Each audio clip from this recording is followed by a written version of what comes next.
राधा राधा राधा राधा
भक्तन की श्री वृंदावन धाम की सद्गुरुदेव भगवान की। राधे राधे महाराज जी आपकी कृपा से और नाम करते करते 3 साल भी नहीं हुए आत्म स्वरूप का बोध और ब्रह्म साक्षात्कार आपने करवा दिया महाराज जी, इसके लिए बहुत बहुत आभार महाराज जी। पर शरीर अलग पीड़ा और नेगेटिव ऊर्जा से युक्त हो गया है महाराज जी, कोई अपराध बन गया है क्या? बढ़िया है।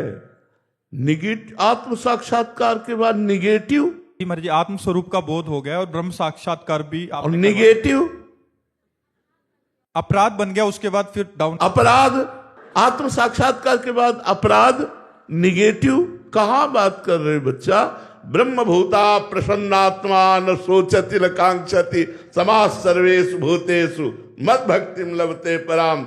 जो ब्रह्म बोध हो जाता है अखंड प्रसन्नता, और ब्रह्म बोध हो गया तो सर्वम खलमिदम ब्रह्म, न कोई अपराध न कोई निगेटिव विचार रह नहीं जाता। जैसे दीवाल घड़ी से सेल हटा दो तो मिनट की सुई मिनट में, सेकंड की सेकंड में वो चल ही नहीं सकती। ऐसे जब ब्रह्म बोध हो गया तो अंतःकरण विचार शून्य हो गया, केवल ब्रह्म विचार भगवत विचार। कैसी बात! अरे बच्चा नाम जप करो, भगवान का सुमिरन करो, भगवान की शरण में रहो। अभी बहुत मंजिल बाकी है, बहुत बड़ी मंजिल है बच्चा, बहुत बड़ी मंजिल है। नाम जप करो, भगवान कृपा करें आपकी बुद्धि शुद्ध रहे, इसी से जीवन आनंदित रहेगा। नाम जप करो। महाराज जी ब्रह्म साक्षात्कार है क्या महाराज जी? आत्मबोध स्वरूप का बोध जो इन्होंने लिखा है वो वास्तविक स्थिति क्या होती? स्थूल शरीर, सूक्ष्म शरीर और कारण शरीर से राग रहित हो जाना। जैसे हमें इनके शरीर से कोई राग नहीं, ऐसे हमें अपने शरीर से कोई राग नहीं। जैसे इनको पीड़ा होने लगे तो हमको भी पीड़ा होगी दयावश देख के, ऐसे इस शरीर को पीड़ा होगी तो बस उतना ही बोध है जैसे इनको शरीर को पीड़ा होगी। बस शरीर से कोई ममता, शक्ति, अहंकार, कर्तृत्व भाव, भोक्तत्व भाव, ये सब खत्म हो जाता है। अरे ब्रह्म साक्षात्कार, आत्मबोध हो, अरे क्या बात तुम करते हो? आत्मबोध हो गया, मोक्षाधिपति हो गया, वो कोई साधारण बात है? मोक्षाधिपति जहां चरण रख दे वो भूमि तीर्थ हो जाएगी। तीर्थी कुर्वन्ति तीर्थादि, कोई साधारण समझते हो ब्रह्मबोध संपन्न महापुरुष को? ऐसे देखने को कहाँ मिलते हैं ब्रह्मबोध संपन्न? ऐसे तो मिल जाएंगे, लेकिन ब्रह्मबोध संपन्न देखने को मिलते हैं बहुत कठिन है। आपका ब्रह्म ज्ञान होना कठिन है, फिर ब्रह्म बोध हो जाना है तो और कठिन बात है। आत्म प्रेमी ब्रह्मबोध संपन्न महापुरुष उड़िया बाबा थे। 18-18 घंटा पद्मासन में बैठते थे। 18-18 घंटा जो पद्मासन में बैठे हुए आत्म स्वरूप में स्थित, वो महापुरुष ब्रह्मबोध को प्राप्त हुए। बीच बीच में जो अनुभव होते रहते हैं कि ब्रह्म साक्षात्कार के, वो अरे सब मन है, बहुत चालबाज है यार। ये भगवान भी बल जाता है, ये बेईमान न जाने कहाँ फंसा देता। आज कहेगा ब्रह्मबोध है, कल भोगों में फंसा देगा। जब तक मन भगवदाकार नहीं होता तो इस धोखेबाज जादूगर मन से बचो। ये बहुत बड़ा है, सिर्फ 1 मिनट में सिद्ध बना देगा, दूसरे में गिद्ध। इससे बचो। ये मन है, मन को जब तक भगवदाकार नहीं किया है तब तक बात। आज तक किसी महापुरुष से सुना है कि मुझे आत्मबोध हो गया है? ये शब्द ही बताता है कि तुम अज्ञानी हो। मुझे अलग हो गया ना, आत्मबोध हो गया है। ये शब्द क्या है? घोर अज्ञान का शब्द है। ये आत्मबोध का शब्द थोड़ी। मुझे माइक का बोध हो गया है कि ये आवाज पकड़ता है, समझ में आ गई बात। लेकिन मुझे आत्मबोध हो गया है तो मुझे एक अलग व्यक्तित्व हुआ ना, आत्मबोध अलग हुआ ना। ये घोर अज्ञान की बात है। आत्मा है कौन? मैं ही तो। यह अज्ञान का शब्द। आज तक कहीं लिखा हो कि किसी महापुरुष ने कहा हो कि मुझे आत्मबोध हो गया? तो बताना। दूसरों ने बताया कि आत्मबोध संपन्न महापुरुष ही हैं। तो ये सब कलयुग की चाल है। कहीं कोई अभी रास्ता ही नहीं तय हुआ तो अभी ब्रह्मबोध कहाँ हो जाएगा। जी गौरव अरोड़ा जी, राधे राधे महाराज जी। महाराज जी, ठाकुर जी को पाने के लिए प्रेम पद्धति बड़ी है या शास्त्रीय पद्धति? क्या प्रेम में शास्त्रीय नियम मानना अनिवार्य है? शास्त्रीय पद्धति से ही प्रेम की प्राप्ति होती है। शास्त्र आज्ञा का उल्लंघन करने वाला कभी भगवत प्रेम को प्राप्त नहीं होता है। इसलिए तस्मात् शास्त्रम प्रमाणम ते कार्याकार्यो व्यवस्थित हो। क्या करना चाहिए, क्या नहीं करना चाहिए, जो शास्त्र की पद्धति है उसके अनुसार चले। बिना नियम के प्रेम नहीं होता, और प्रेम में फिर नियम नहीं रहता। प्रेम जब प्रकट हो जाए फिर वो स्थिति होती है।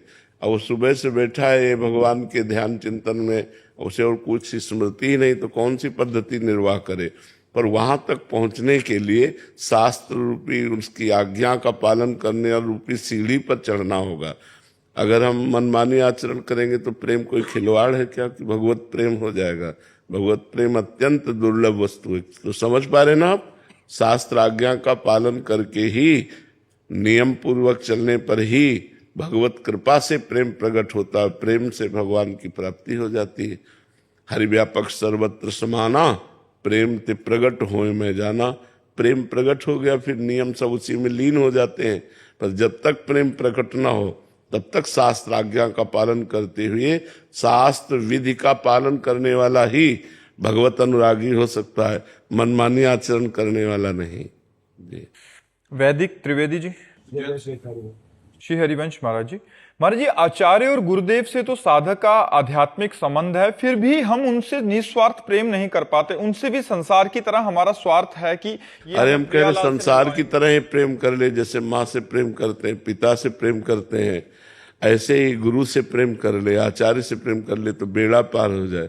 पर ऐसा कहाँ प्रेम होता है? ऐसा नहीं होता है। संसार का मोह जरूर सबसे हो जाएगा। गुरु से प्रेम किसको होता है?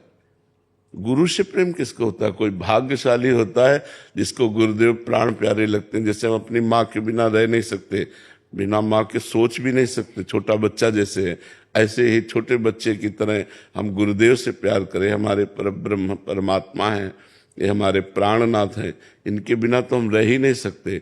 और आसक्ति पैदा हो जाए तो भगवान कपिल देव जी कहते हैं जो आसक्ति संसार में बंधन का कारण है वही आसक्ति जब संत महापुरुषों से हो जाती है तो मोक्ष का खुला हुआ द्वार बन जाती है।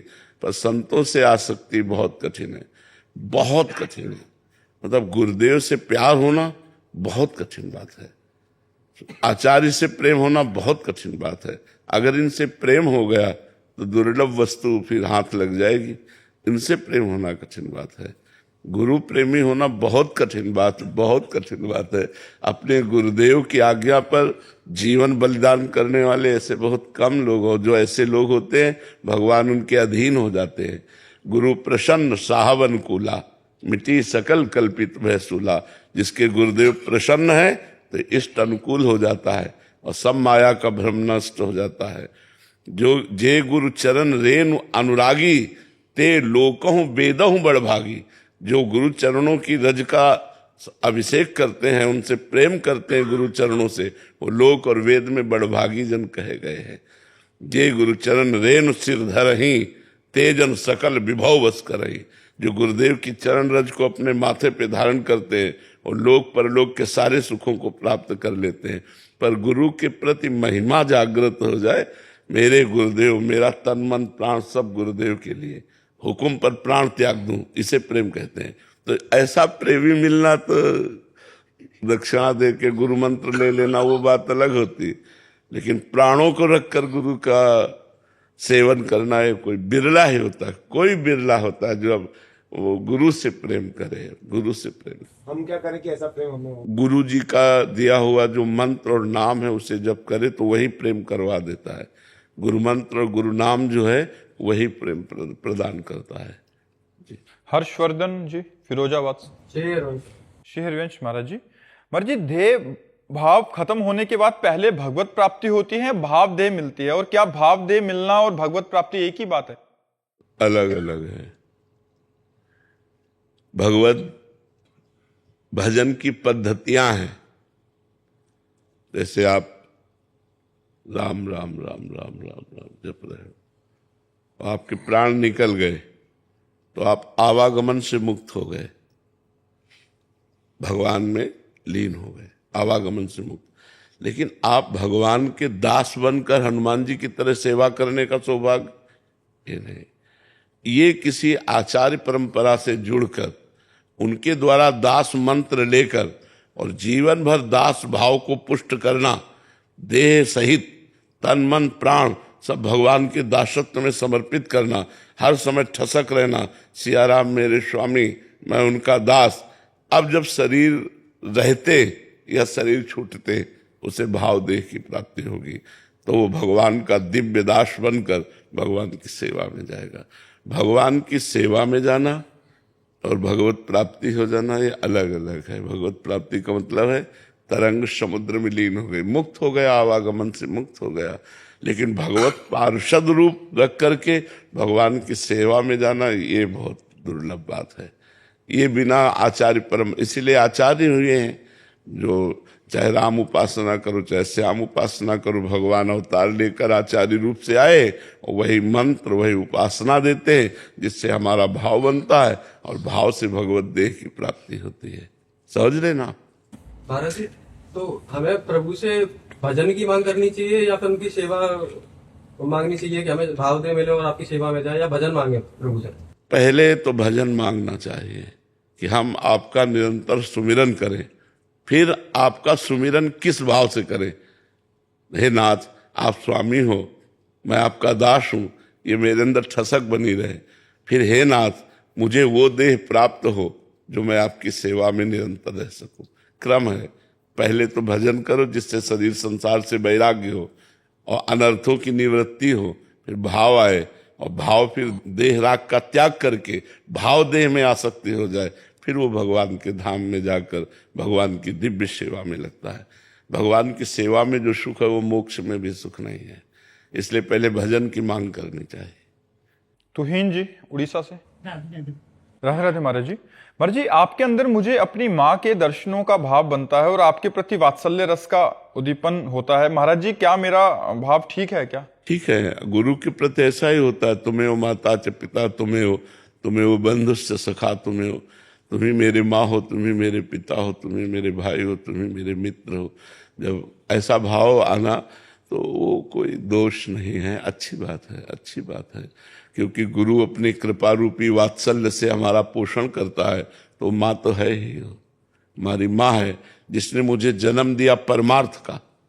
सांसारिक जन्म तो माँ ने दिया, लेकिन परमार्थ का जन्म तो गुरुदेव की कृपा से हुआ। तो अब ये जीवन गुरुदेव का है, परमार्थ जन्म होता, नई दीक्षा लेने का मतलब होता नया जन्म। अब मैं अपने गुरु का हो गया हूँ, गुरु ही मेरी माँ है, गुरु ही मेरे पिता है, तो इसमें कोई दोष वाली बात नहीं है, अच्छी बात है। हम अयोध्या से महाराज जी, जैसे भगवान श्री कृष्ण भगवत गीता में उपदेश करते हैं कि शरीर रथ है, मन सारथी है और आत्मा रथी के रूप में नहीं, विराजमान है। गलत गलत बोल रहे हो। शरीर एक रथ है, इंद्रियां इसकी घोड़े हैं, मन घोड़ों की लगाम है और बुद्धि सारथी है। आत्मा इसमें विराजमान रथी है। अब समझ पा रहे ना? शरीर एक रथ है, इंद्रियां इसके घोड़े हैं, घोड़ों की लगाम मन है और मन रूपी लगाम बुद्धि रूपी सारथी पकड़े हुए है, और इसमें जो बैठा है रथी रूप से वो जीवात्मा है। क्या जानना चाहते हैं? महाराज जी, वही प्रश्न का हेरफेर होने के कारण ही प्रश्न का उलझन थी कि यदि आत्मा की दृष्टि सदैव मन पर है तो फिर भी मन क्यों भटक जाता है, क्योंकि वो बीच में बुद्धि गायब थी। हाँ, वो सारथी पर बुद्धि नहीं गई। अगर ड्राइवर सही है तो गाड़ी सही मार्ग में जाएगी, और ड्राइवर सही नहीं है तो ठोक देगा कहीं ना कहीं। तो बुद्धि ड्राइवर है, सारथी है, वो मन रूपी लगाम को खींचे रहे और इंद्रियों के घोड़ों को सत्य मार्ग में लगाए तो आत्मानंद का अनुभव हो जाए, भगवदानंद का अनुभव हो जाए। यहां उल्टा हो गया है। घोड़े इतने बलवान हैं कि लगाम अपने आप वो ढीली करवा लिए, और बुद्धि इतनी बावरी हो गई है भोगों में कि वो छोड़ ही दिया लगाम, मन की गुलाम हो गई बुद्धि। इसलिए हमारी दुर्गति का चांस बन रहा है। विषय इंद्रियों को आकर्षित कर लिए, इंद्रियां मन को अधीन कर लिया, मन बुद्धि को अधीन कर लिया, सारथी असमर्थ हो गया, ड्राइवर नशे में हो गया, अब वो गिरेगा। जबकि ऐसा होना चाहिए कि बुद्धि मन रूपी लगाम को शक्त और इंद्रिय रूपी घोड़े बिल्कुल सही मार्ग पे चले। देखना, इंद्रियों के न घोड़े भगे, रात दिन इनमें संयम के कोड़े लगे। रात दिन नियम संयम के द्वारा हम अपने इंद्रिय रूपी घोड़ों को पवित्र मार्ग में चलाएं। तो हमारी पहले बुद्धि पवित्र होनी चाहिए। सारथी प्रवीण हो तो रथी सुरक्षित रहेगा, और सारथी प्रवीण न हो तो रथी को कहीं ना कहीं वो फंसा देगा, गिरा देगा।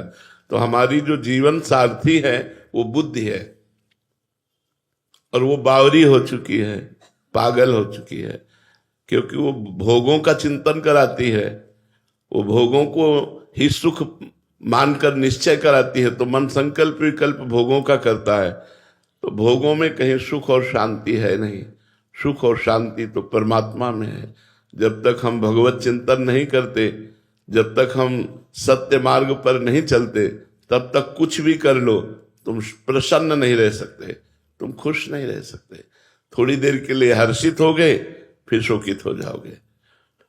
तो हम अपनी बुद्धि को ये निश्चय कराएं कि एक सुख का स्वरूप, आनंद का स्वरूप, शांति का स्वरूप मात्र भगवान है, और हम जिह्वा से नाम जप करें और शरीर से अच्छे कार्य करें, और गंदा भोजन, गंदा पेय पदार्थ इनका त्याग करें, मदिरा मांस आदि इनका त्याग करें, तो हमारा सही मार्ग चल पड़ेगा।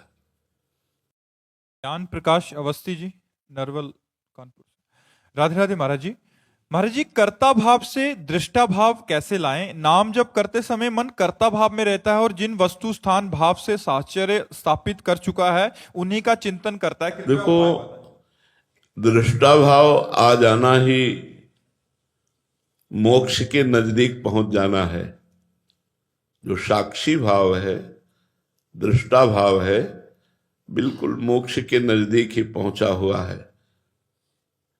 अब ये जब तक हम गुरुदेव की शरण में होकर उनके द्वारा बताए हुए साधन पथ पर नहीं चलेंगे, तब तक अहंकार विमूढ़ आत्मा करता हमिति मन्यते, कि अहम के बल पर मैंने ये किया, मैं ये कर सकता हूं, मैं ऐसा करूंगा, ये बात बनी रहती है। और जब भगवत भजन होता है, बिना भजन के नहीं होगा, बातों से दृष्टा भाव नहीं टिकेगा। जब भजन होता है भगवान का और हम भगवान की शरण में होते हैं तो हमारे अंदर पवित्र ज्ञान प्रकट होता है। तब हम देखते हैं कि गुणानुगुण वर्तन्ते मनुष्या पार्थ सर्वसा। ये तो गुणों के द्वारा प्रेरित होकर शरीर चल रहा है, इसमें मैं क्या हूं? सतोगुण आया, अपना प्रभाव दिखाया, रजोगुण आया, अपना प्रभाव दिखाया, तमोगुण आया, अपना प्रभाव दिखाया। तो ये माया के गुणों से प्रेरित शरीर एक यंत्र की तरह, भगवान का यंत्रारूढ़ान मम माया, मेरी माया में जो चढ़े हुए यंत्र की तरह चल रहा है। मैं तो इसका करता नहीं हूं, मैं तो इसे देख रहा हूं, क्या हो रहा है ये मैं देख रहा हूं। केवल दृष्टाभाव होना बहुत कठिन बात है, केवल ये साधना से ही आ सकता है। इसलिए गुरु की शरण में होकर नाम जप करो और शास्त्रों का स्वाध्याय करो। योग वाशिष्ठ है, वेदांत दर्शन है, गीता जी हैं, इनका स्वाध्याय करो, नाम जप करो, पवित्र आचरण करो, पवित्र भोजन करो। तब धीरे धीरे धीरे धीरे शरीर राग नष्ट हो तो दृष्टा भाव जागृत हो जाएगा, साक्षी भाव जागृत हो जाएगा। पर ये लंबी यात्रा है। ये मतलब बताया नहीं कि दृष्टा भाव अगर परिपक्व हो गया तो मोक्ष के नजदीक पहुंच चुका है, वो तो मुक्त पुरुष होने वाला है।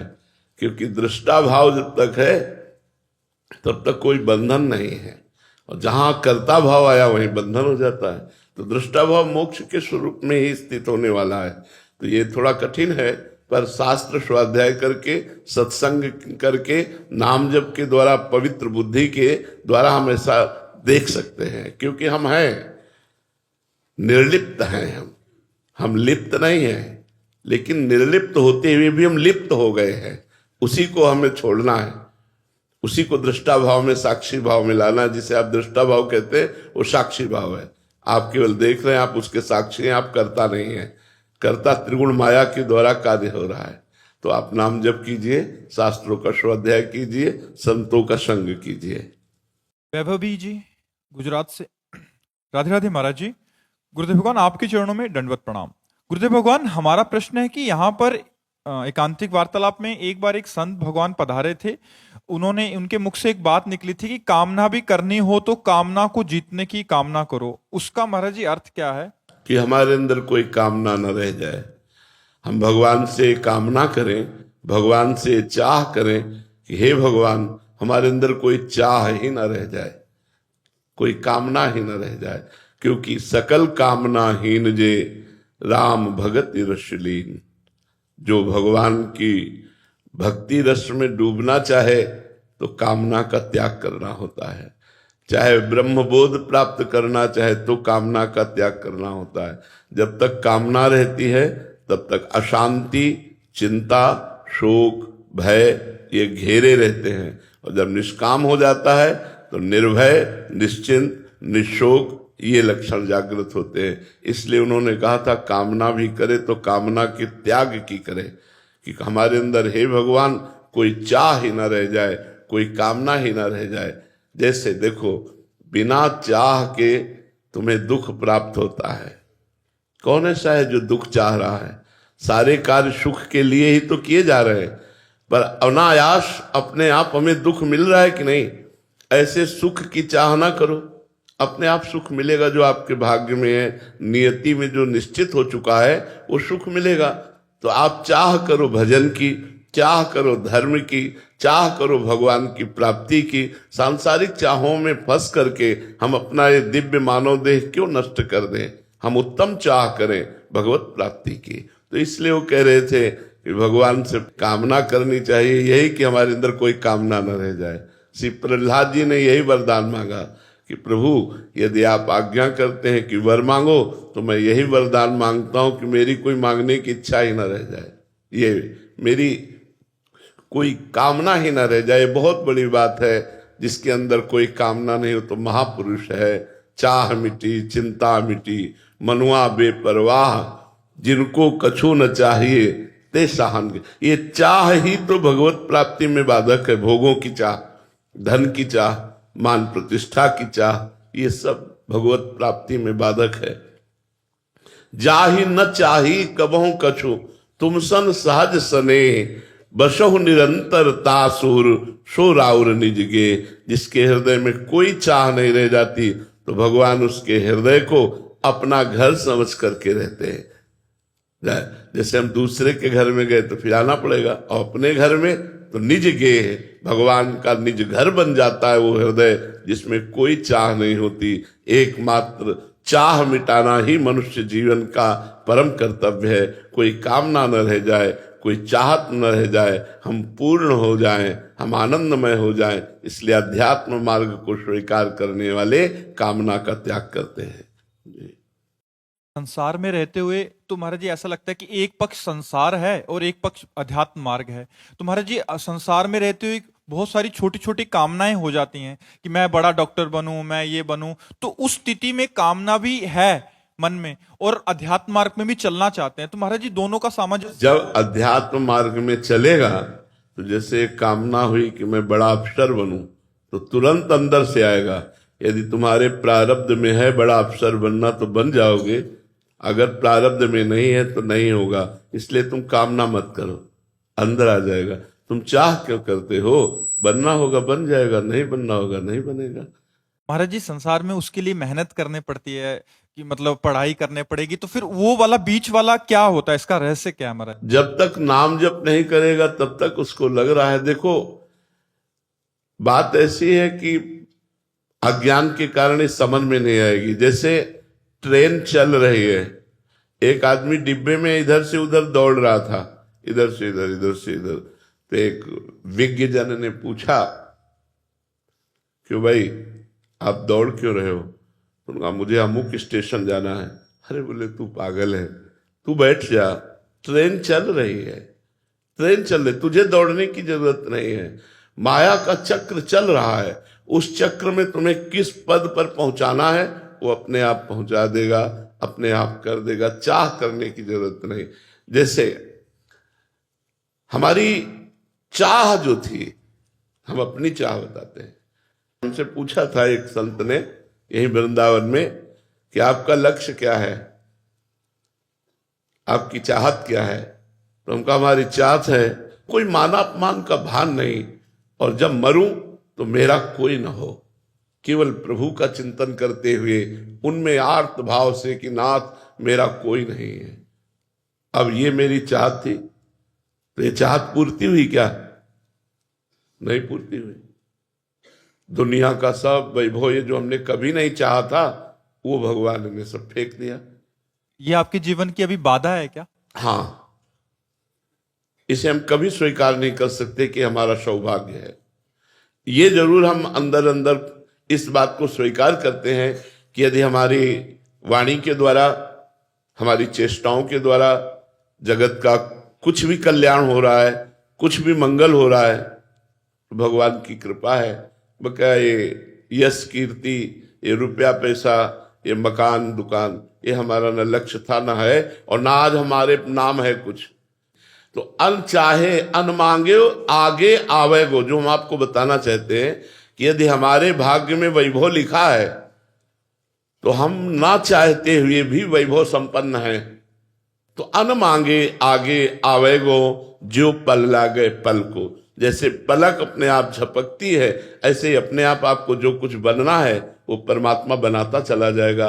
आप चाह मत करो, आप निश्चिंत होकर भजन करते हुए अपने कर्तव्य का पालन करो। जैसे विद्यार्थी है तो विद्या अध्ययन करना उसका कर्तव्य है। अमर जी बीच वाली बात, कर्तव्य वाली बात, हाँ, हम एक आदमी जब अपने कर्तव्य का पालन करता है, धर्म का पालन करता है, तो वो चाह नहीं रखता, वो धर्म का पालन करता है। धर्म के पालन के लिए वो प्राण त्यागने के लिए तैयार है। जैसे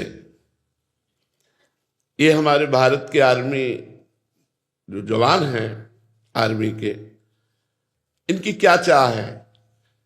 ये आपको लगता है संसारिक पुरुष है, लेकिन हमारी दृष्टि में, जो हम अपनी दृष्टि से देखते हैं, ये भागवतिक पुरुष है जो हमारे देश की रक्षा के लिए अपने प्राणों को समर्पित किए हुए अपने कर्तव्य का पालन करते हैं। बड़े से बड़े कष्ट की जगह में, जहां पानी भी पीने के लिए नहीं, बर्फ को पिघला कर केवल पीना, वहां भी ये जी सकते हैं। जहां ऑक्सीजन सही नहीं मिल रही वहां भी ये खड़े हैं देश की रक्षा के लिए। तो ये कर्तव्य का पालन है, इनको कर्तव्य का पालन प्रेरित करता है। राष्ट्र रक्षा का जो कर्तव्य है वो प्रेरित करता है, और इतना प्रेरित करता है कि अपनी छाती पे गोली खा करके सदा सदा के लिए तिरंगे में लिपट जाएंगे, लेकिन कर्तव्य का त्याग नहीं करेंगे। तो हम कर्तव्य बुद्धि से पढ़ाई करें, कर्तव्य बुद्धि से नौकरी करें, कर्तव्य बुद्धि से व्यापार करें, तो चाह करने की आवश्यकता क्या है? जो भगवान को देना कर्तव्य हमारा है, परिणाम में इसीलिए भगवान ने कहा कर्मण्येवाधिकारस्ते मा फलेषु कदाचन। तुम कर्म पर अधिकार रखते हो, फल पर नहीं, तुम केवल कर्म करो। लेकिन हम लोगों की गलती होती है कि हम पहले फल निश्चित करते हैं। हम व्यापार करेंगे तो इसमें लगभग 50,000 रुपया मुनाफा होगा, हम ये करेंगे तो लगभग ऐसा होगा, और जब नहीं होता तो हम निराश हो जाते हैं, हम चिंतित हो जाते हैं। और भगवान ने आदेश किया कर्मण्येवाधिकारस्ते, तुम्हारा अधिकार कर्म करने पर है, मा फलेषु कदाचन, फल पर नहीं है। फल मेरे द्वारा निर्धारित किया जाएगा, तो उसे भगवान के ऊपर छोड़ दो। कर्तव्य मैं करता हूं, परिणाम भगवान देंगे। और अगर आपको लौकिक सुख प्राप्त होना है तो आपसे सच्ची कहते हैं, बिल्कुल जिस सुख की चाह नहीं वो हर सुख यहां मारा घूम रहा है, उस सुख की चाह नहीं, और हर सुख यहां। कौन सी ऐसी बात है, कौन सा ऐसा बताओ क्या नहीं है? जिधर दृष्टि डालो हर चीज, हर वस्तु, हर वैभव यहां। क्यों? क्योंकि होना है, होना है, ये निश्चित है। इसलिए उन्होंने कहा, भगवान ने कर्मण्येवाधिकारस्ते, आप कर्म पर अधिकार रखो और कर्तव्य करने की भावना से लगो, परिणाम मेरे ऊपर छोड़ दो। लेकिन हम लोग परिणाम पहले निश्चित करते हैं, फिर कर्तव्य कर्म की तरफ चलते, इसलिए हम हार जाते हैं, इसलिए निराश हो जाते हैं। महाराज जी, अध्यात्म का भी सबका कोई अधिकारी नहीं है। मतलब ऐसे भी जने हैं जिनको अध्यात्म से बहुत दूर, बहुत मतलब। हाँ, तो केवल सांसारिकता में बह रहे हैं, उनका जीवन मृत जीवन है। भोग भोगना, सो जाना, कमाना, खाना। तो निद्रा भय आहार मैथुन सबके जग उपजाए, सबके हैं। हर पशु पक्षी इतना ही करता है, प्रयास करके पेट भरता है, भोग करता है, बच्चे पैदा करता है, सो जाता है, बस इतना ही तो है। अगर इतने मनुष्य जीवन में है तो पशु पक्षी और हमारा अंतर क्या रहा? जो बड़े भाग मानुष तन पावा, सुर दुर्लभ सदग्रंथन गावा। तो फिर मतलब क्या रहा? साधन धाम मोक्ष कर द्वारा, ये मोक्ष प्राप्ति के लिए, भगवत प्राप्ति के लिए है। तो हमें अध्यात्मवान बनना चाहिए। देखो कितना घाटा है अध्यात्मवान न बनने पर। एक किसान फसल बोता है और फल पहले निश्चित कर लेता है कि इसमें 40 मन होगा, लगभग 40 मन होगा। अब वर्षा होती है, पानी गिरता है, ओले गिरते, पूरी फसल नष्ट हो जाती है, वो आत्मदाह कर लेता है। एक विद्यार्थी निश्चय करता है मैं फर्स्ट क्लास आऊंगा, और कर्तव्य में चूक की, सही पढ़ाई नहीं की। अगर सही पढ़ाई की होते तो तुम्हारे उसी क्लास से ही प्रश्न किया जाता जो पढ़ाया गया है, उसका उत्तर सही होता तो आप फर्स्ट क्लास आ जाते। जब नहीं आए तो कर लेते हैं।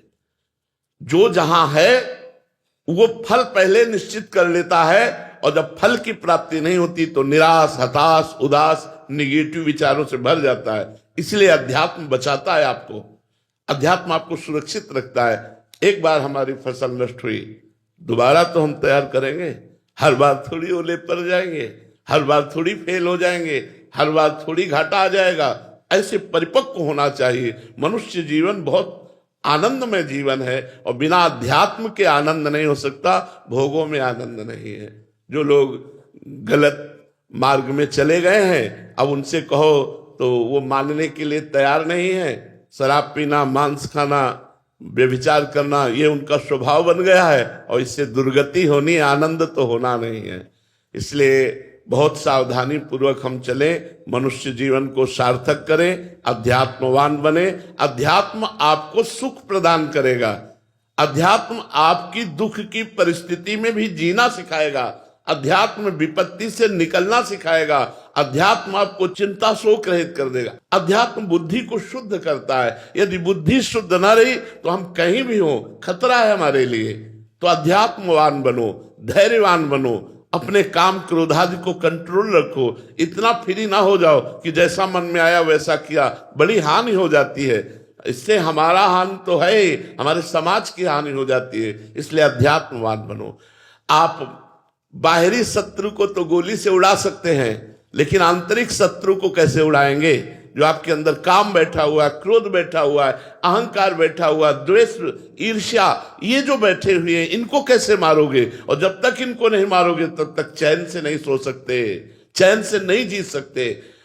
सब कुछ है, वो जल रहा है, अपने सुख से सुखी नहीं, वो पड़ोसी के सुख से दुखी है, वो सामने वाले की उन्नति से देख करके जल रहा है। तो ये सब कैसे दूर होगा? बिना अध्यात्मवान बने ये दुख की निवृत्ति नहीं हो सकती।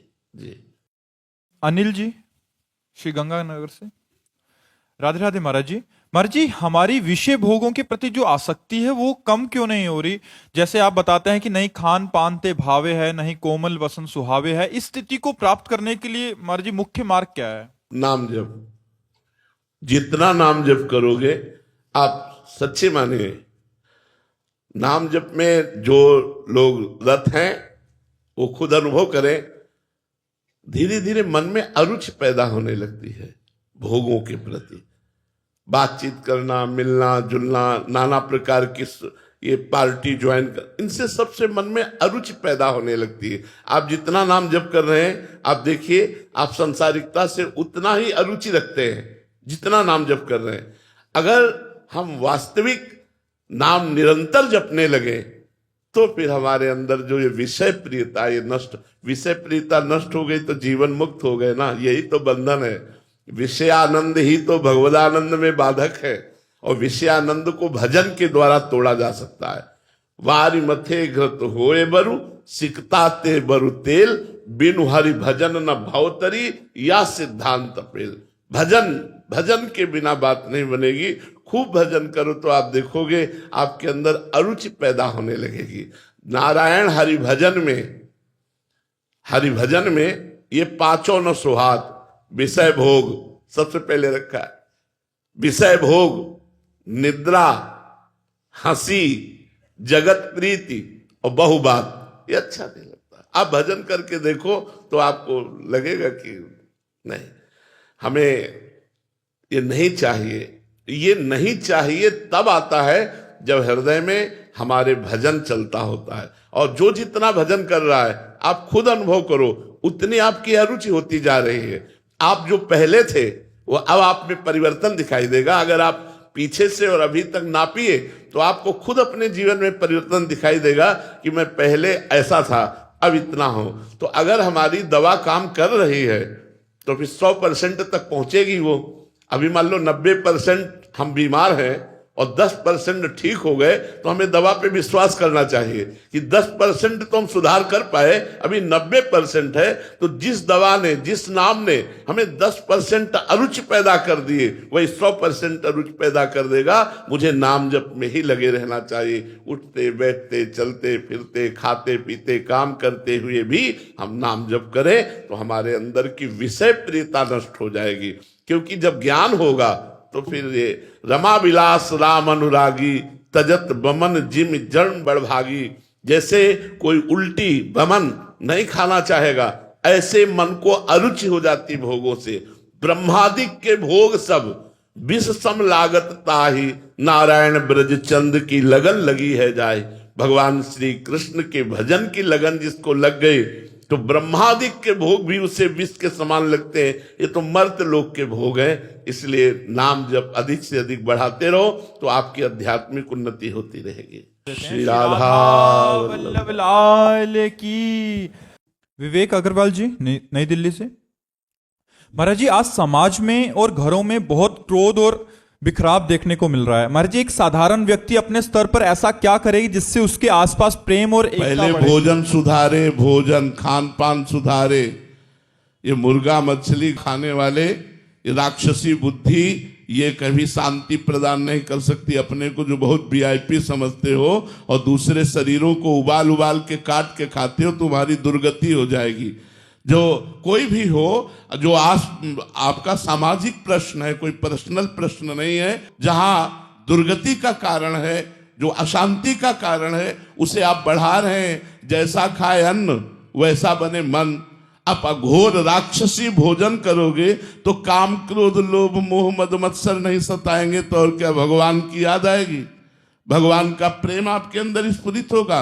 अरे यहां तक कि हम जब साधना में कदम रखने की चेष्टा करते हैं तो प्याज लहसुन तक बंद करवा दिया जाता है, क्योंकि वो तमोगुणी है, वो हमारे भजन में विक्षेप डालेगा।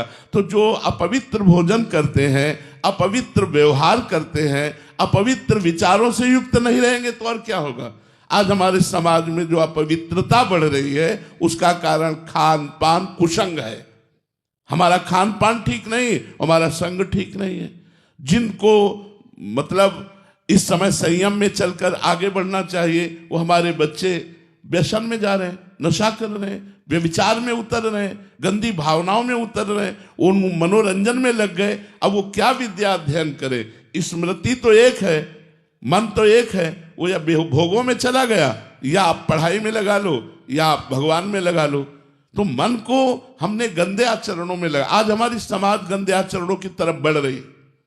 आप विश्वास मानिए, जब हम बचपन में थे तो गांव में अगर शाम के घूम जाओ तो दसियों जगह लालटेन रखे हुए लोग रामायण पढ़ रहे हैं, 5 लोग बैठे सुन रहे, कहीं कोई भागवत कोई गीता, ऐसे गांव में। तो जिधर देखो उधर कोई भागवत सुना रहा, शाम टाइम अपने अपने काम करके सब बैठे हुए हैं, कोई रामायण गा रहा है, 4 लोग बैठे हुए हैं। आज मोबाइल से ही फुर्सत नहीं, दुनिया का प्रपंच मोबाइल में भरा है। तो वो प्रपंच हमारे दिमाग में भरा और वो दिमाग में भरा प्रपंच क्रियाओं में उतर गया। इसलिए आप समाचार को सुनिए, क्या हो रहा है समाज में। अधिक से अधिक गंदगी का व्यवहार बढ़ रहा है, अधिक से अधिक गंदगी का व्यवहार बढ़ रहा है। तो इसका कारण है हमारा देखना, हमारा सुनना, हमारा बोलना, हमारा खाना, हमारा पीना। यदि हम अध्यात्म से जुड़े और खान पान संभाले, देखना सुनना बोलना संभाले, तो हमारा चिंतन ठीक हो जाए, और चिंतन ठीक हो जाए तो क्रियाएं अपने आप ठीक हो जाएंगी। खास बात चिंतन ठीक होना है। और जैसा खाओ अन्न वैसा बने मन, जैसे पियो पानी वैसी बने वाणी, ऐसा तो देहाती कहावत है। देहात में लोग ऐसा कहते हैं। अगर हम शराब पिएंगे, अगर हम गंदे भोजन करेंगे, हम गंदे दृश्य देखेंगे मोबाइल में और गंदी बातें करेंगे, तो हमारा समाज कहाँ जाएगा, गंदगी की तरफ ही जाएगा। और आज प्रायः हम तो सौभाग्यशाली समझते हैं, आप लोगों को भी और अपने को भी, कि आप कृपा करके आए हमारी बात सुन रहे हैं। ये सौभाग्यशाली हम अपने को समझते हैं, नहीं तो हम बोलते रहे कौन सुनने वाला ना हो तो क्या है। बोलने का महत्व सुनने वालों से है, सुनने वालों से बोलने का महत्व है। नहीं माइक लगा के बोलते रहे, कोई सुनने वाला ना हो तो क्या कर सकते हैं। तो ये आप बड़ा परोपकार कर रहे हैं अपने ऊपर भी और समाज के ऊपर भी, क्योंकि आप सुधरे तो समाज का एक हिस्सा सुधर गया। एक एक अपने लोग अपने सुधार करें। हम जो भी यहाँ बैठे हैं सबसे प्रार्थना करते हैं, भगवत साधना ना कर पाओ चलो कोई बात नहीं, लेकिन आप शराब मत पियो, आप मांस मत खाओ, आप पराई बहन बेटियों की तरफ गंदी दृष्टि मत रखो। थोड़ा बने, 24 घंटे में 24 मिनट आप हमें दे दीजिए और राधा राधा राधा राधा नाम जप कीजिए। देखिए आपका मंगल होता है कि नहीं, परम मंगल हो जाएगा। आप गलत आचरण त्याग कर भगवान नाम का आश्रय लीजिए, और उच्च कोटि की साधनाएं तो जो भगवान कृपा करते हैं तब धारण करने का सौभाग्य मिलता है। इसलिए नाम जप करो और अच्छे आचरण से चलो। राजेंद्र सत्यदेवा जी, राधे राधे महाराज जी। महाराज जी, जीवन का उद्देश्य क्या है, जीवन को धर्म अनुसार कैसे जिया जाए। जीवन का उद्देश्य भगवत प्राप्ति, और भगवत प्राप्ति का जब लक्ष्य बना लोगे तो अपने आप चलने लगोगे। लक्ष्य में बड़ी भारी ताकत होती है।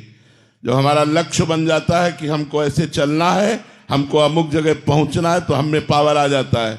लक्ष्य में पावर है। प्रिया प्रीतम की प्राप्ति करनी है, भगवत प्राप्ति करनी है, तो यही तुम्हें धर्म से चलना सिखा देगा। जब हमारा लक्ष्य भोग होते हैं और हम भक्ति करते हैं तो नाटक बन जाती है, और जब हम भोगों में होते हैं और लक्ष्य भक्ति होती है तो हमारी वही भक्ति प्रकाशित हो जाती है। हमारी बात को समझना। चक्रवर्ती सम्राट महाराज अम्बरीश समस्त भोगों के बीच में रहते हुए भगवान की अनन्य भक्ति के द्वारा ऐसे रिझा लिया कि सुदर्शन चक्र उनकी सुरक्षा में रहता था। अंगरक्षक के रूप में सुदर्शन भगवान स्वयं रहते थे। तो जब चक्रवर्ती सम्राट से ऐसी भक्ति हो सकती है, तो आप 2-4 परिवार वाले अपने घर में रहकर क्यों भक्ति नहीं कर सकते? भगवान की भक्ति बहुत कृपामयी है। सुख, शांति, आनंद, परमानंद, इसी जन्म में भगवत प्राप्ति, ये सब भक्ति के द्वारा हो जाएगा। बस हमको चाहिए कि हम लगे रहें भगवान के चरणों में, नाम जप करते रहें, सदग्रंथों का पाठ करते रहें, संत जनों की वाणी सुनते रहें, अवसर मिले तो परोपकार कर दें। इसी से हमारे धर्म का पालन होगा और लक्ष्य दृढ़ हो जाने पर हमें भगवत प्राप्ति निश्चित होगी। हमारा लक्ष्य हो जाए कि मानव जीवन व्यर्थ नहीं जाने देंगे, इसी जन्म में हम भगवत प्राप्ति करेंगे। कुछ भी हो जाए, हम 100 बार गिरे, 1000 बार गिरे, तो भी हमारा जिद्दी स्वभाव यही कहेगा, मैं परास्त नहीं होऊंगा, मैं आगे बढ़ूंगा, मैं भगवान की शरण तक जाऊंगा, तो निश्चित भगवान की प्राप्ति हो जाएगी। इसमें बिल्कुल निराशा नहीं आनी चाहिए। हमारा लक्ष्य भगवत प्राप्ति बन जाए तो लक्ष्य में इतनी ताकत है कि धर्म से चलने के लिए हमको सशक्त कर देगा, मजबूत कर देगा। हमारे अंदर वो सब विवेक रूपी शस्त्र आ जाएंगे जिससे हम अधार्मिक प्रवृत्तियों का नाश करके धर्म में चल सके। इसलिए लक्ष्य बनाओ भगवत प्राप्ति। लेकिन भगवत प्राप्ति का लक्ष्य वही बना सकता है जो सत्संग सुनकर अधार्मिक भोगों का त्याग कर रहा है। जो अधार्मिक भोगों को भोगता है वो केवल मनोरंजन में ऐसा बोलता है मैं भगवत प्राप्ति करना चाहता हूं, वो कर ही नहीं सकता, वो अंदर सोच ही नहीं सकता। भोगेश्वर प्रसक्ता नाम तया प्रहृत चेतसाम व्यवसायत्मिका बुद्धि समाधो न विधीयते। भोग और ऐश्वर्य में जिसका चित्त अपहृत हो चुका है वो संकल्प ही नहीं कर पाता कि इस जन्म में मुझे भगवत प्राप्ति करनी है। इसलिए अधार्मिक भोगों का त्याग करके धर्म में विषयों का सेवन करते हुए, भगवान नाम जप करते हुए, सत्संग सुनते हुए हम अपना लक्ष्य दृढ़ करें कि इसी जन्म में मुझे भगवत प्राप्ति करनी है, तो मैं धर्म से चल सकता हूं, क्योंकि भगवत प्राप्ति धर्म से होती है। दीपक शर्मा जी। राधे राधे गुरु। राधे राधे महाराज जी। महाराज जी, मैं तिहाड़ जेल में जेलर हूं महाराज जी।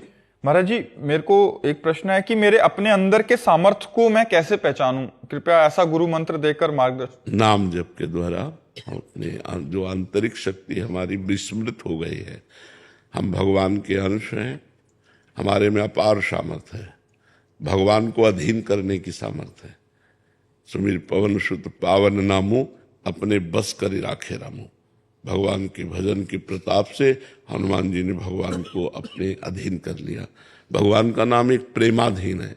तुम्हारे अंदर जो शक्ति है वो खो चुकी है, क्योंकि हमने अपने को देह मान लिया। देह में एक लिमिट शक्ति है, देह में एक सीमित पावर है, लेकिन मेरे में बहुत अपार पावर है। तो जो जितना अपने पावर को जागृत हो जाता, अब जैसे सिद्ध लोग हैं, आकाशचारी, आकाश से चलते हैं, दूसरों के मन की बात जान लेते हैं, वो पत्थर में भी प्रवेश कर सकते हैं, तो वो अपनी शक्ति को जान गए ना। हम देह भाव में है ना, जैसे अभी आप ईमानदारी से देखो, आप अपने को देह ही तो मानते हैं ना। आप इसके अंदर रहते हुए शरीर के अंदर 35-40 साल हो गए होंगे। कै साल के हैं आप? 40 के ना। तो आपने अपने को कभी जाना? आपने कभी अपने को देह से अलग माना? नहीं माना ना, देह ही माना। तो आपका पावर सीमित रहेगा, क्योंकि आप देह भाव से हैं। जब भगवत भाव से होंगे तो असीम सामर्थ्य जागृत हो जाएगी। उसी के लिए नाम जप करो। गंदे आहार का त्याग, मतलब जो अभक्ष पदार्थ हैं वो नहीं पाने चाहिए। अपेय जो नहीं पीना अपने लिए, वो नहीं पीना चाहिए। जैसे शराब आदि ये अपेय है, इनको नहीं पीना चाहिए। मांस आदि ये अपने लिए अभक्ष भोजन है। पवित्र भोजन पाना, भगवान का नाम जप करना। और जैसे आप जेलर हैं तो समस्त कैदियों में भगवत भाव रखना। अगर उपद्रव कर रहा है तो उसको शासन में ले रहे हैं, लेकिन उसके अंदर हम भगवान को देख रहे हैं कि पावर इसका भगवान ही है इसके अंदर। तो अपने आप आपके अंदर दिव्यता आने लगेगी, भागवतिक भाव आने लगेगा। जो सेवा दी गई उसमें भगवत भाव निषेध नहीं। जैसे आप मतलब जेलर हैं, आप कोई कैदी उपद्रव कर रहा है तो आपको शासन में लेना है, तो भगवत भाव रखते हुए उसको हम शासन में लेंगे। जैसे भीष्म जी भगवान के भक्त हैं, पर विपक्ष में भगवान खड़े हैं ना, पांडवों के पक्ष में, तो अर्जुन को भी बाण मारते हैं, भगवान को भी बाण मारते हैं। क्योंकि आपने इस समय युद्ध क्षेत्र में हमें कर्तव्य दिया है कि हमसे युद्ध करो, तो हम बराबर आपसे युद्ध करेंगे। ऐसे ही आपने हमें जेल का अधिकारी बनाया, जेल का कोई पद तो मिला ही होगा, तो हमें अगर जरूरत पड़ेगी तो दंड देंगे, लेकिन सब में भगवान है ये हम भावना करेंगे और नाम जप करेंगे। तो इससे आपकी दिव्यता जागृत हो जाएगी, लोक पर लोक सब आनंद में हो जाएगा। तो नाम जप कीजिए, गंदे भोजन का त्याग, गंदी पेय पदार्थों का त्याग, और सब में भगवत भावना करते तो आप में दिव्य भाव आ जाएगा। वो दिव्य भाव ही आपको भगवान से जोड़ देगा, भगवान से मिला देगा। हमारा देह भाव काम क्रोध से जोड़ता है, काम क्रोध आदि गंदी बातों से जोड़ता है, और भगवत भाव हमें दिव्य भाव से जोड़ता है, और वो सब आपके अंदर है। कोई भी ऐसी सामग्री नहीं जो आपके अंदर न हो। भगवान है तो फिर और कौन सी बात रहेगी। जब स्वयं भगवान विराजमान है सबके हृदय में, तो सब सामर्थ्य है। तो हमें जागृत करना है, जो जितना जागृत कर ले। अब देखो ऐसे ऐसे योगी लोग हैं कि 6-6 महीने भू समाधि ले लेते हैं, गड्ढा खुदवाया उसके अंदर हो गए, ऊपर से पैक हो गए, 6 महीने उसी में है, और फिर इसके बाद जीवित निकलते हैं। तो उन्होंने अपनी शक्ति को जागृत किया कि 6 महीने प्राणवायु को रोक करके भगवान की आराधना, तो जागृत की ना शक्ति, जो जितनी जागृत कर ले। तो ऐसे तो सारी चीजें मेरे हिसाब से मैं बेहतर कर रहा हूँ, फिर भी मुझे लगता है कि मेरे अंदर पोटेंशियल और है, तो उसको और किस तरह से उभार के मैं ला सकता कह रहे हैं कि मेरे में बहुत और ज्यादा शक्ति है। हाँ है, सब में है, ये हम स्वीकार करते हैं, सब में है। क्योंकि जब भगवान है तो सब है। हम तो बात तो वही कह रहे हैं ना कि जब भगवान बैठे हैं हृदय में तो सब सामर्थ्य बैठी हुई है आप सबको। इसीलिए हम इशारे से आपको बताया कि अगर दंड देने की बात आएगी तो हम भगवत भाव करते हुए उसे दंड देंगे। तो आपके प्रश्न से अलग उत्तर नहीं, अगर आप इसे समझो तो इसे अच्छी तरह समझ सकते हो। अध्यात्म के बिना आत्मशक्ति जागृत नहीं होती। आप अपनी जितनी सामर्थ्य रखते हो तो देह भाव से रखते हो। अभी दिव्य सामर्थ्य नहीं जागृत हुई, वो सामर्थ्य अध्यात्म से जागृत होती है। इसलिए अध्यात्मवान बनो। भगवान का नाम जप किए बिना तो बात बनेगी नहीं, और कोई उपाय है नहीं। अध्यात्म के बिना आत्मशक्ति को जागृत करने का उपाय नहीं है। देखो, पूरे त्रिभुवन का शासन करते हैं यमराज जी। जैसे तिहाड़ जेल है, ऐसे पूरे त्रिभुवन की जेल का नाम नरक है, और वो निरंतर भगवान की आराधना में बने रहते हो। पापियों को घोर दंड देते हैं। जीवात्माएं जितनी जाती हैं, जो पाप करता है उसको घोर निर्दयी होकर उनको दंड देते हैं, लेकिन वो भगवत भाव में रहते हैं। 12 महाभागवतों में यमराज जी का भी नाम है। महाभागवतों, विश्व में पूरी सृष्टि में 12 महापुरुष ऐसे जो भगवान के सेवा करते हुए दिव्य भाव में रहते हैं। यमराज यमपुरी में नरक के पूरा सिस्टम देखते हुए वो भगवान के भक्त हैं, वो भगवान की दिव्य सामर्थ्य से युक्त हैं। तो आप भी भगवान की दिव्य सामर्थ्य से युक्त होइए। तो खान पान, आचरण व्यवहार और नाम जप, इस पर सुधार करेंगे तो हमारे अंदर दिव्य शक्ति जागृत होने लगेगी, भगवत भक्ति भगवत शक्ति जागृत होने लगेगी। आपका भाव तो यही है ना, तो उसी पर तो हम बोल रहे हैं, उसी को तो समझना है। अच्छा, सांसारिक कोई जंतुर ऐसा है नहीं जैसे जंत्र बांधते हैं, कलावा बांधते हैं, ये कोई सामर्थ्य नहीं। अंदर की सामर्थ्य को जागृत करो। अंदर जब तुम्हारे सामर्थ्य जागृत होगी तो एक तुम ज्ञानी महापुरुष होकर, एक भक्त होकर के भी जेल की सेवा करते हुए भी सबका मंगल कल्याण। जैसे एक घोर पापाचारी है, आप उसको फांसी दे रहे हो तो मंगल हो रहा है, उस अमंगलकारी पाप से उसको मुक्त कर रहे हो। एक दुष्ट है, दुष्टता कर रहा है, उसकी दुष्टता को उसे दंड दे रहे हो, आप उसे पवित्र कर रहे हैं। जैसे हमारे मल लग जाए तो हम उसे धोते हैं ना, तो ऐसे अपराध रूपी मल लगने पर उसको दंड देकर आप पवित्र कर रहे हो। लेकिन आपका सही निर्णय हो, आपका कहीं कोई ऐसा कार्य न बन जाए जिससे आपको एकांत में पश्चाताप हो। इसके लिए विवेक चाहिए, और विवेक के लिए भजन चाहिए। तो भजन जरूरी है। नाम जप कीजिए, अच्छा भोजन पवित्र पाइए, गंदे आचरणों का त्याग कीजिए, तो आप में दिव्यता आने लगेगी, दैवी शक्ति का जागरण होने लगेगा, दैवी संपदा आने लगेगी। आप समझ पा रहे हैं हमारी बात? राधा राधा राधा राधा राधा राधा राधा राधा राधा राधा राधा